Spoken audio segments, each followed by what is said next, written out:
দুলা ভাই আসতে, ব্যথা পাচ্ছি, একটু সহ্য করো, ঢুকে গেলে ব্যথা চলে যাবে। পাশের রুম থেকে কথাগুলো শুনে আমি থমকে দাঁড়ালাম। আমার নাম রোকেয়া বেগম। আমি গ্রাম থেকে স্বামীকে নিয়ে শহরে এসেছি স্বামীর চিকিৎসা করার জন্য। এটা আমার ভাসুরের ছেলের বাসা। সে শহরে একটা নামকরা কোম্পানিতে চাকরি করার সুবাদে স্ত্রী এবং একমাত্র শালিকাকে নিয়ে এই বাসায় ভাড়া থাকে। তার বাবা মা মানে আমার ভাসুর এবং যা থাকে গ্রামে। মাঝরাতে আমার প্রস্রাবের চাপ পড়ায় আমি বাথরুমে যাচ্ছিলাম। আমার ভাসুরের ছেলে অপুর শালিকা থাকে এই রুমে। হঠাৎ এমন আপত্তিকর কথা শুনে আমি থমকে দাঁড়ালাম। খুব ইচ্ছা করছিল দরজাটা খুলে একবার দেখার জন্য এত রাতে অপু শালিকার রূপে কি করছে। আবারও শালিদুলা ভাইয়ের কথা আমার কানে ভেসে আসলো। আমার ভাসুরের ছেলে অপু বলল, এখন কেমন লাগছে তোমার? খুব আরাম পাচ্ছি দুলা ভাই, আস্তে আস্তে দিন, তুমি চুপচাপ শুয়ে থাকো, বেশি নড়াচড়া করলে আমার সমস্যা হবে, আবার জোরে চিৎকার করলে তোমার আপুর ঘুম ভেঙে যাবে। কথাগুলো শুনে আমি আরো বেশি চমকে গেলাম। আমি বুঝতে পারলাম অপু তার বউকে ঘুমিয়ে রেখে শালিকার সাথে মজা করছে। এটা হওয়া স্বাভাবিক। ঘরে যুবতী শালি রাখলে যে কোনো দুলা ভাইয়ের নজর শালিকার প্রতি পড়বে। এই মুহূর্তে আমার কি করা উচিত বুঝে উঠতে পারছি না। আমি এসেছি আমার স্বামীর চিকিৎসা করানোর জন্য। আগামীকাল আমার স্বামীকে হসপিটালে ভর্তি করানো হবে। তাই আজকের রাতে স্বামীকে নিয়ে ভাসুরের ছেলের বাসায় উঠলাম। আমি লক্ষ্য করলাম অপু মনে হচ্ছে এখন বের হবে। তাই আমি তাড়াতাড়ি আড়ালে চলে গেলাম। আড়ালে এসে উকি দিয়ে দেখলাম অপু ও শালির রুম থেকে বের হয়ে কাপড় চোপড় ঠিক করতে করতে নিজের রুমের দিকে চলে গেল। অপু শালিকা তানিশা দুলাভাই চলে যাওয়ার পর এদিক ওদিক তাকিয়ে দরজাটা লক করে দিল। আমার বিশ্বাস করতে কষ্ট হচ্ছে অপুর মতো এরকম একটা পবিত্র চেহারার ছেলে কিভাবে নিজের শালির সাথে এরকম একটা অবৈধ সম্পর্ক তৈরি করতে পারে। এতক্ষণ ধরে এই সমস্ত ঘটনা দেখতে দেখতে কখন যে আমার প্রস্রাবের বেগ চলে গেছে সেটা আমি টেরি পেলাম না। তাই আমি আর বাথরুমে না গিয়ে সরাসরি নিজের রুমের দিকে চলে গেলাম। রুমে এসে দেখলাম আমার স্বামী শোয়া থেকে উঠে বসে আছে। আমাকে দেখে বলল, এতক্ষণ কোথায় গেছিলে? গিয়েছিলাম তো প্রস্রাব করতে। প্রস্রাব করতে এতক্ষণ লাগে? আরে বাবা, প্রস্রাব তো আর করলামই না, কিন্তু যে ঘটনা আমি দেখেছি সেটা দেখে নিজের চোখকেও বিশ্বাস করতে পারছি না। কি ঘটনা দেখেছো আবার? তারপর আমি আমার স্বামীকে সমস্ত ঘটনা খুলে বলতে লাগলাম। আমার মুখে সমস্ত ঘটনা শোনার পর আমার স্বামী বলল, তোমার কোথাও ভুল হচ্ছে মনে হচ্ছে। নিজের চোখে দেখেছি, কানে সব স্পষ্ট শুনেছি, তারপরেও তুমি বলবে ভুল হচ্ছে? অপুর সাথে যদি তার শালিকার এমন একটা সম্পর্ক থাকতো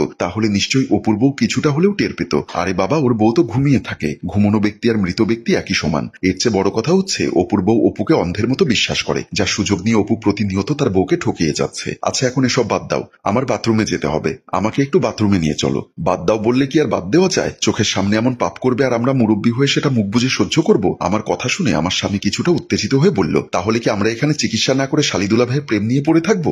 বলছি এক রাতের জন্য এখানে এসেছি, এখন ওসব বিষয় নিয়ে ঝামেলা না করাই ভালো। শেষ পর্যন্ত স্বামীর ধমক খেয়ে আমি আর কোনো কথা না বাড়িয়ে ওনাকে বাথরুমে নিয়ে যাওয়ার জন্য ধরে ধরে বাথরুমের দিকে নিয়ে গেলাম। পরদিন সকালবেলা আমরা নাস্তার টেবিলে বসে আছি। আমার পাশে বসে আছে আমার স্বামী, তার পাশে অপুর শালিকা তানিশা স্কুল ড্রেস পরে বসেছে। সে হয়তো বা স্কুলে যাবে। অপুর বউ চা নাস্তা এনে আমাদের সামনে দিলেন। আমার স্বামী জিজ্ঞাসা করলো, বৌমা, অপুকে দেখছি না, অপু কই? অপুকে অফিসে চলে গেছে? অপুর বউ মিষ্টি হাসি দিয়ে বলল, না চাচা, আপনার ছেলে অফিসে যাওয়ার জন্য রেডি হচ্ছে, কিছুক্ষণের মধ্যে এসে আপনাদের সাথে বসে নাস্তা করবে। আমি লক্ষ্য করলাম অপুর বউয়ের রূপে গুণে কোনোখানে কমতি নেই। কি পবিত্র চেহারার একটা মায়াবী মেয়ে। এমন মেয়েকে দিনের পর দিন রাতের পর রাত ঠকিয়ে যাচ্ছে অপু। পুরুষ মানুষ পারেও বটে। ওরা ঘরে সুন্দরী বউ থাকা সত্ত্বেও পরনারীর প্রতি আসক্ত হয়। এখানে পরনারী হলেও কিছুটা মনকে সান্ত্বনা দিতে পারতাম। সাক্ষাৎ নিজের স্ত্রীর ছোট বোন। বৌমা হয়তোবা তার বোনকে উন্নত পড়ালেখা করানোর জন্য নিজের ঘরে এনে রেখেছেন, যাতে ছোট বোনটি মানুষের মতো মানুষ হয়। কিন্তু একটি বারও কি বৌমা বুঝতে পারছেন তার এই সরলতার সুযোগ নিয়ে তার ছোট বোন তার সংসারে ঘুণ পোকা হয়ে ঢুকেছে? হয়তোবা সেটা বৌমা টের পাচ্ছেন না, কিন্তু যেদিন বৌমা টের পাবে সেদিন সে মনে মনে অনেক বড় আঘাত পাবে। ভাবতে আমার গা শিউরে উঠছে।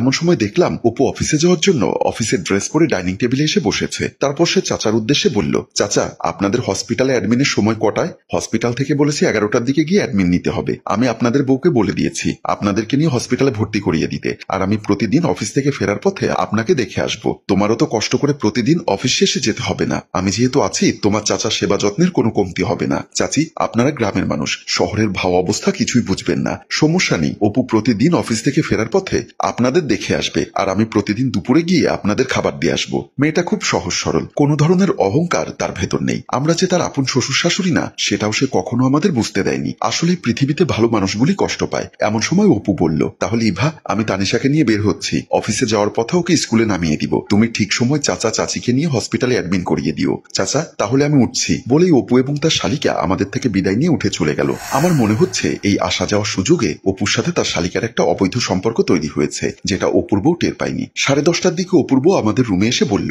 চাচি, আপনারা রেডি হয়েছেন তো? ততক্ষণে আমি এবং আমার স্বামী হসপিটালে অ্যাডমিন নেওয়ার জন্য তৈরি হয়ে বসেছিলাম। আমি বললাম, হ্যাঁ মা, আমরা রেডি হয়েছি।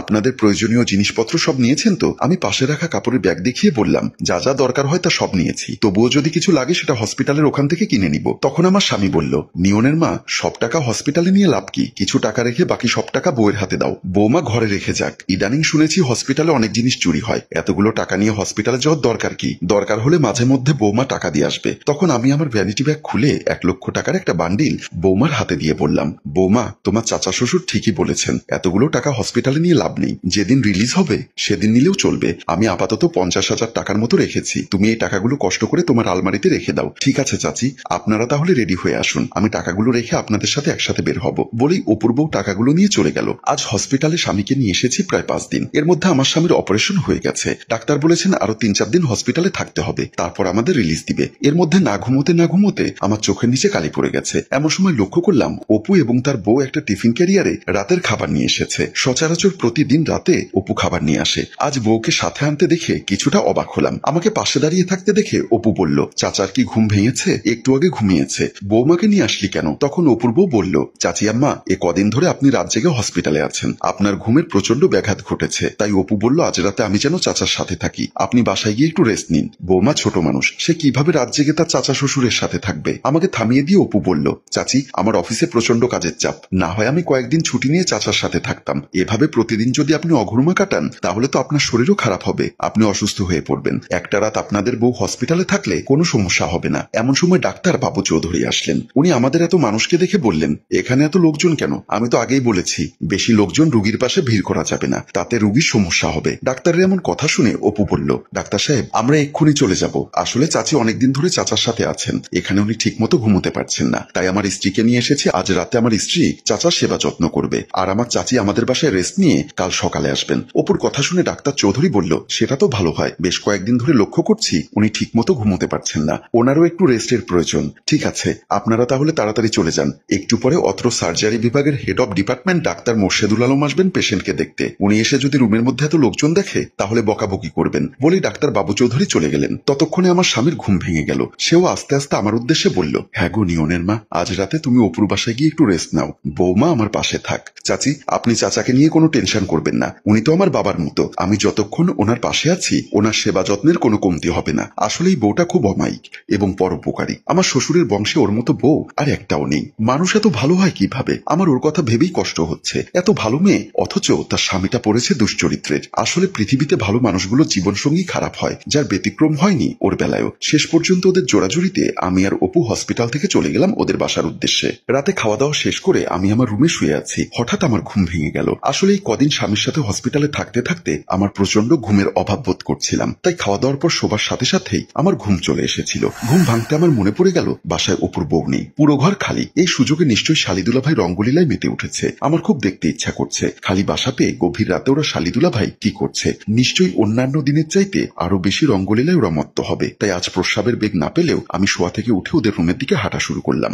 সপ্তপর্ণে হাঁটতে হাঁটতে তানিশা রুমের সামনে আসতেই আমার কানে ভেসে এলো, দুলা ভাই আস্তে আস্তে দিন, ব্যথা পাচ্ছি তো। আরে চুপ করো, একটু পরেই ভালো লাগবে। কথাগুলো শুনে আমি চমকে উঠলাম। যেটা ধারণা করেছি সেটাই সত্যি, খালি বাসা পেয়ে ওরা রঙ্গলীলায় মেতে উঠেছে। এই মুহূর্তে আমার কি করা উচিত? কথায় আছে পাপ যে করে এবং যে সহে দুজনেই সমপাপী। আমি কি এ পাপ সহ্য করব, নাকি দরজা খুলে রুমে গিয়ে ওদের হাতে নাতে ধরবো? হ্যালো ভিউয়ার্স, আপনারা কি মনে করেন রোকেয়া বেগমের কি উচিত হবে রুমে গিয়ে ওদের হাতে নাতে ধরা, নাকি সবকিছু সহ্য করে দেখেও না দেখার ভান করে চুপচাপ নিজের রুমে গিয়ে শুয়ে পড়াই মঙ্গল? আপনারা সেটা কমেন্ট বক্সে লিখে জানান। আপনাদের মতামতের উপর ভিত্তি করে আমরা উক্ত গল্পের দ্বিতীয় পর্ব নিয়ে খুব শীঘ্রই আপনাদের সামনে হাজির হব। মনে রাখবেন, যে গল্পের কমেন্ট, শেয়ার এবং ভিউ কম হয় আমরা সেই গল্পের দ্বিতীয় পর্ব তৈরি করি না। তাই উক্ত গল্পের দ্বিতীয় পর্ব দেখতে চাইলে এক্ষুনি ভিডিওটি আপনার ফেসবুকে শেয়ার করে দিন। এতক্ষণ ধরে আমাদের সাথে থাকার জন্য ধন্যবাদ।